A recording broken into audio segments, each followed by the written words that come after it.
What we have here is a sustainable homestead model site education center, and our family lives here, and the idea is to be able to show people how it is to actually live in it. It's not just like a museum. It's people can come in, and we've probably given close to 300 tours already this year. And it's for the local people as well as for people who come from off the reservation. So even when we have volunteers who come to help in the gardens or help with a house building project, we always give them a tour of both of the houses. We've built two houses made out of using natural materials that were sourced locally. They're built in two different ways, and they're right next to each other, so it's really convenient. It's great in the summer. We're able to show people how the houses stay nice and cool on their own, and in the winter time we can show people how they stay nice and warm with very little input. It's 1 part local clay, 2 parts concrete sand that was gotten from Rapid City, and 2 parts local soil from right here on site, which is a mixture of sand and clay and silt, and then of course straw. So how do you like the place that you all built? Livable. Yeah, I like it, yeah. So, in the winter time especially. Yeah. Out there could be warm. This winter was kind of cold, but not too cold for us in here.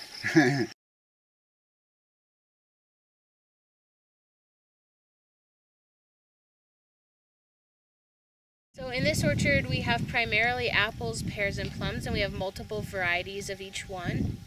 And we also have 3 cherry trees and 2 peach trees. For these orchards, it's really important to the Fruit Tree Planting Foundation, as well as us here at Earth Tipi, that the fruit be available to the community free of charge. And so for this site, what I'm hoping is that it would be sort of like a you-pick orchard where people can come on classes can come on field trips, or service groups can come. They pick their fruit and we weigh it so that we can log and see how much fruit we've given away, and then they can just leave with their fruit rather than paying for it like they would at a commercial site. This is an apple tree, and what we're trying to do is to train the branches to come out at a 45-degree angle so that we can most easily harvest the fruit, and also that the branches can support the fruit. So for the first few years, what we do is take the buds off so that no fruit develops at all. This allows the tree to give all of its energy to its root system, as well as develop the branches. And so this tree actually is due for a little bit of pruning. But again, what we're trying to do is to train the tree to have the branches come out at a 45-degree angle. And so at this point, we would pick some places here and snip off. You can see that if we snip it right here at an angle, the branch will come this way. Marks out wild herbs and edible foods along the way. And so the idea is really to have a place for people to come and to take a workshop, or to just see something new that they might not have seen before. And we also do things within the community that are relevant to the things that we're demonstrating here. So these here are called Hugel-culture, and in German it means hill culture or hill agriculture. What we've done is dug down into the earth to remove soil so that we had some topsoil. You don't have to dig down, but we didn't have topsoil available, and so that was why we dug down, just to make soil available. We took rotting wood that we got from down in our camping area, put it down in the pit that we dug, recovered it with the soil, and then layered it with manure, soil, and mulch. What happens is that the ideal time to build it is in the fall, and then it snows and it rains, and it snows and it rains, and as the moisture collects within the wood, and the rotting wood acts as a sponge. What I've been reading is that you can then plant on top of it, and you might have to water a little bit until the plants that you're putting in grow roots. But once they've grown roots, they go down tap into the moisture that's stored in the rotting wood. And actually, over the years, as the wood rots further and further, it decomposes and creates its own fertilizer and becomes more and more rich.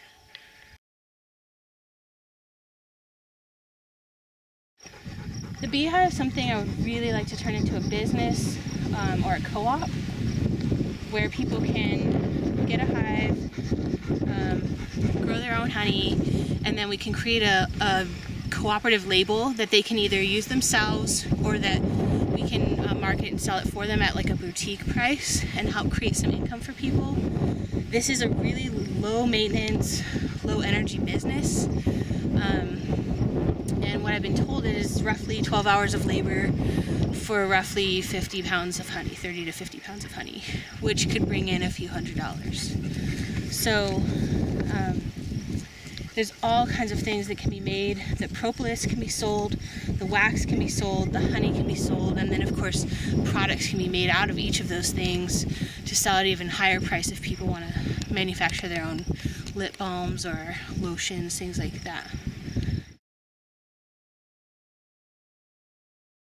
There's a lot of medicinals down here. We have wild burdock, which is also something that you can saute in a pan like you would spinach or kale, any dark leafy green. There's nettle, there's mullein. The thistle, I think, is also down here. We, of course, have dandelion. And I'm hoping that we can cultivate this area as a... the climate's a little bit different down here, and so I'm hoping that we might cultivate a small microclimate and do some mushrooms or some other kind of perennial food. Well, people got interested in what I was doing, and I really enjoy what I'm doing. I mean, I really enjoy working with my hands. I enjoy being outside. I enjoy showing people something that they haven't seen before, and hopefully inspiring them to empower themselves to go out and try something to make their own lives more comfortable without having to worry about money.